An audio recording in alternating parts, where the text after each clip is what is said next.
और रुक करेंगे इस वक्त की बड़ी खबर का। जम्मू कश्मीर के पुलवामा में एनकाउंटर हुआ है। हिफाजती दस्तों और मिलिटेंटों के दरमियान यह एनकाउंटर हुआ है। पुलवामा के लदीपोरा इलाके में दोनों जानिब से गोलीबारी की जा रही है। हिफाजती दस्तों को दलीपोरा इलाके में मिलिटेंटों के छिपे होने की इत्तला मिली थी, जिसके बाद सिक्योरिटी एहलकारों ने मोर्चा संभाला और इत्तला मिलने वाली जगह पर पहुंचे।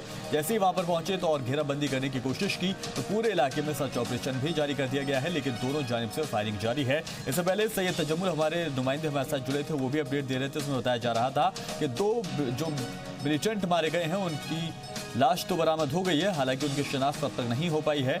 लेकिन ये एनकाउंटर सुबह सहरी के बाद से शुरू हुआ था, जो काफी लंबे वक्त तक चला। हालांकि इंटरनेट सर्विस को मुअत्तल कर दिया गया है, उसको 4G से घटाकर 2G कर दिया गया है, ताकि किसी भी तरह की अफवाह को ना फैलाया जा सके और डर का जो माहौल है उसको ना बढ़ने दिया जाए।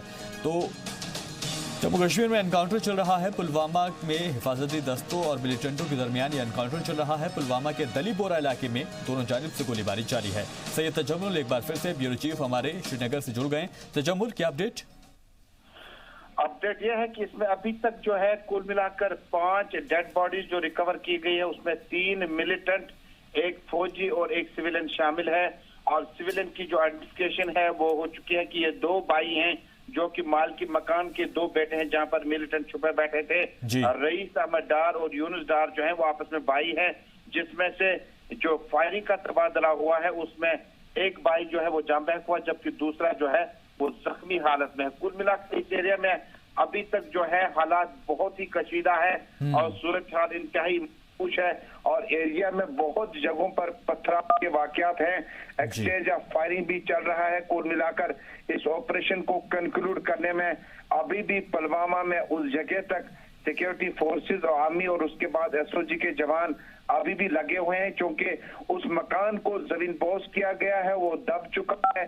जमीन पर जिस मकान में मिलिटेंट छुपे बैठे हैं और उसके बाद इस एरिया में क्योंकि बताया जाता है कि ये मिलिटेंटों का जो ग्रुप था, हालांकि इनकी आइडेंटिफिकेशन अभी तक नहीं हुई है, एक मखसूस मीटिंग के लिए आए हुए थे और उसके बाद सुबह प्री डॉन सेशन में सिक्योरिटी फोर्स को इत्तला मिली और कॉर्डन सर्च ऑपरेशन 55 RR SOG की तरफ से चलाया गया।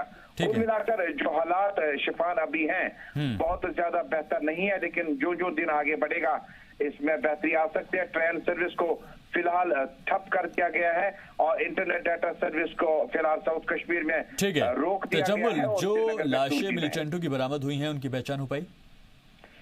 अभी तक ये जो लाशें हैं, क्योंकि उस जगह पर जहां से डेड बॉडीज जो मलबे से रिकवर हुई हैं, जो कि शनाख्त के तौर पर अभी कुछ देर पहले एक और डेड बॉडी मिली थी, जिसके बाद ये शक जाहिर किया गया कि ये सिविलियन हो सकता है या मिलिटेंट हो सकता है। उसकी अभी फाइनल आइडेंटिफिकेशन नहीं होती है, लेकिन ये जम्मू कश्मीर पुलिस की जो खुसूसी टीम होती है जो इस आइडेंटिफिकेशन के लिए लगी होती है, कुछ ही देर में जो रिपोर्ट है वो आ जाएगी कि ये मिलिटेंट कहां से ताल्लुक रखते थे, किस तंजीम से थे और इनके बारे में पुलिस का जो क्राइम ट्रैक रिकॉर्ड होगा वो जाहिर किया जाएगा किन हमलों में ये अभी तक मुलविस बताए जाते थे।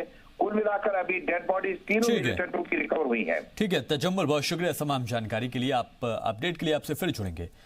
तो सैयद तजम्मुल हमारे नुमाइंदे बता रहे थे कि जो एनकाउंटर हुआ है उसमें 2 मिलिटेंट जो मारे गए हैं, हालांकि उनकी लाश तो बरामद हो गई है, लेकिन अभी उनकी शिनाख्त नहीं हो पाई है और वक्त के साथ साथ उनकी शिनाख्त भी हो जाएगी। हालांकि अभी भी एनकाउंटर जारी है और अभी भी माहौल जो है वो कशीदा है और इसी वजह से इंटरनेट खदमात को अभी भी मुअत्तल रखा गया है।